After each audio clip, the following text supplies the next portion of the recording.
Welcome to the deep dive. We gather the research, stack the sources, and really aim to give you the essential knowledge you need. Today, we're diving into something really significant, I think, systemic racism in America.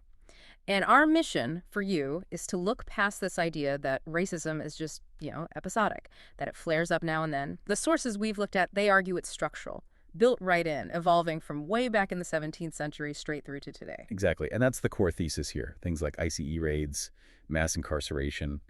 They're not new problems popping up out of nowhere. They're presented in this research as the modern face of a really long pattern.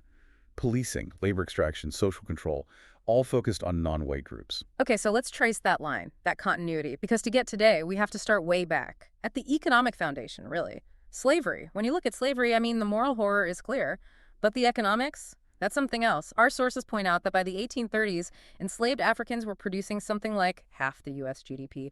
Cotton, sugar, tobacco. Right. Half. It's a staggering number. And they weren't just labor, they were the capital. That economic reality shaped everything. Legally, black people were property. Full stop. No rights, no citizenship. And the system to protect that property. Well, that's where you see the start of modern policing.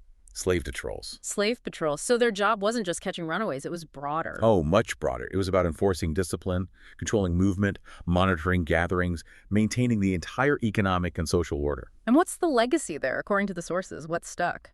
Two really crucial things that echo through the centuries. First, this idea of racialized criminalization, the assumption that black bodies are inherently suspect, needing constant watching. And second, systematic labor exploitation, a structure designed to extract maximum work while denying rights. That's the blueprint, really. Okay, so the Civil War ends, slavery is legally abolished, but the research is clear. The system didn't just vanish, it shifted, it had to transform, right? So what came next? Immediately you see the black codes. These were state laws, mostly in the South, 1865, 1866. And they basically criminalized things like, not having a job, loitering, vagrancy, which sounds neutral, maybe. But it wasn't. No, it was a direct pipeline. Arrest people, imprison them, and then force them back into labor. Which leads to convict leasing. Exactly. This is a really disturbing phase. States literally leased out imprisoned black men to private companies, railroads, lines, plantations. That sounds, how did that compare to chattel slavery itself? Well, here's the chilling part highlighted in the sources. Under slavery, an enslaved person was valuable property. You had an incentive, however perverse, to keep them alive. Under convict leasing, the person was disposable, a commodity. Disposable? How so? Conditions were often even deadlier. The companies leasing them had zero incentive for their long-term health. If one died, the state just provided another. It was brutal. Wow. And alongside this, Jim Crow laws are taking hold. Right. Establishing that formal racial caste system, separate everything, schools, housing, transport, but also, crucially, economic denial. You mean like redlining? Exactly. Redlining, FHA loan discrimination. Mechanisms designed specifically to prevent black wealth accumulation, locking communities into poverty and segregation for generations. So if you pull back, what's the common thread through black codes, convict leasing, Jim Crow? It's about normalizing state control. Constant surveillance, controlling where people could go, who they could work for, and always the threat of criminalization for just trying to survive. Okay, so that sets the stage for the 20th century. The 19th century was about legal transformation. The 20th seems to be about institutionalizing control, mass criminalization. Especially, it's it's the Great Migration. Yes. As black Americans moved north to cities, police departments there grew rapidly. And the tactics they used, stop and frisk, aggressive patrols in black neighborhoods, the sources note how similar these were functionally to the old Southern patrols, just in a new urban setting. And this expanded police infrastructure was then perfectly positioned for the war on drugs? That was the accelerant. Starting in the 70s, really ramping up through the 80s and 90s. Nixon, Reagan, Clinton administrations. Policy after policy led to mass incarceration. With huge racial disparities. Massive. The classic example is the sentencing difference between crack and powder cocaine. 100 to 1. Which disproportionately affected black communities. Hugely. And you see the results today. Even though drug use rates are broadly similar across races, black Americans are still about 5 times more likely to be imprisoned than white Americans. That's not accidental. It's structural. And interestingly, this research connects that same mindset racialized enforcement to immigration policy, too. It wasn't just domestic. Absolutely. The enforcement focus shifts. As the demographics of immigrants changed throughout the 20th century, the tools of control followed. How so? Well, you can trace it. The 1924 Immigration Act basically set up a racial hierarchy favoring Northern Europeans. Much later, the 1965 reforms opened doors to more people from Africa, Asia, Latin America. And the enforcement apparatus reacted. Immediately, resources shifted heavily towards border militarization, towards deportation. And the impact fell disproportionately on the newly arriving Black and brown communities. Which brings us pretty much up to the present day, and this is where ICE comes into the picture. Immigration and Customs Enforcement. The sources frame ICE, created in 2003, as basically inheriting this long history of control. That's the argument, yes. Oh. And they point to the data. For instance, Black immigrants. Hmm. They make up only about, 7% of the undocumented population? Right. But they account for 20% of deportations linked to criminal charges. That disparity is stark. It suggests targeting. While the large-scale raids we hear about often target Latino migrants. Primarily, yes, from Mexico, Central America. And this is where the connection back to labor extraction becomes really clear in the research. Explain that connection. Slavery to ICE raids. Think of the sequence. Slavery, convict leasing, sharecropping, and now arguably an underpaid, precarious migrant workforce, often undocumented. It's a continuum of extracting labor while denying rights. So what's the function of these raids today, then, beyond just immigration law enforcement? According to this analysis, it's about control and maintaining a cheap, exploitable labor pool.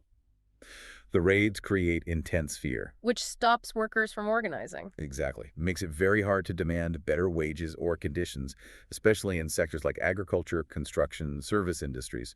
Employers benefit from this climate of fear.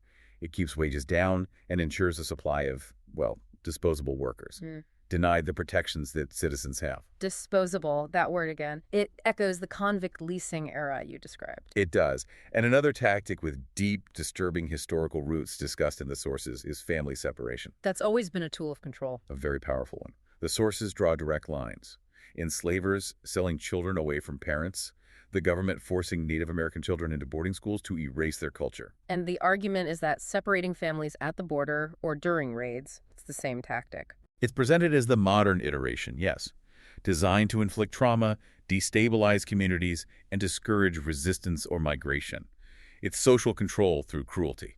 We've followed this thread now for centuries. It raises the big question. Why does it persist, even with laws that claim to be colorblind? What allows these outcomes to keep happening? Well, that's where the adaptability of systemic racism really shows itself.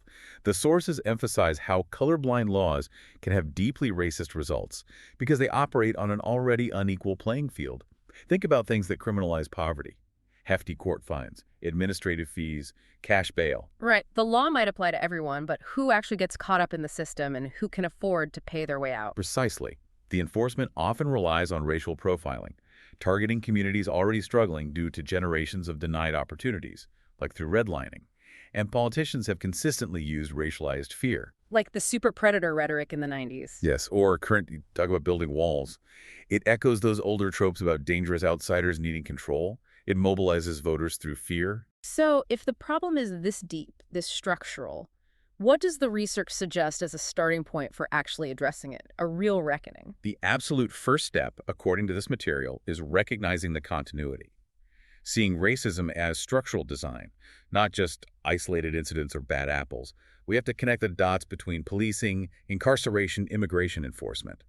See it as part of the same historical system. Okay, recognition first, then what? Policy changes. Definitely. Things like ending racial profiling, creating viable legal pathways for immigrants, reforming policing away from purely punitive models. But maybe the most crucial point, given the history of economic exploitation we've traced, is removing profit motives. You mean from private prisons and detention centers? Exactly. If you trace the line from people as property to people as disposable convict labor to people generating profit through detention, breaking that financial incentive is key. If the system stops profiting from locking people up or detaining them, the drive to maintain that underclass weakens. And what about public understanding? You mentioned education earlier. It's fundamental. The sources argue we absolutely need to teach the full history. Slavery, Reconstruction's failures, Jim Crow, the racist immigration laws, mass incarceration.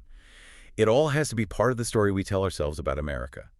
Only by understanding how the system was built and how it keeps adapting can we maybe start to dismantle it and invest properly in marginalized communities, healthcare, education, housing, addressing the conditions these systems exploit.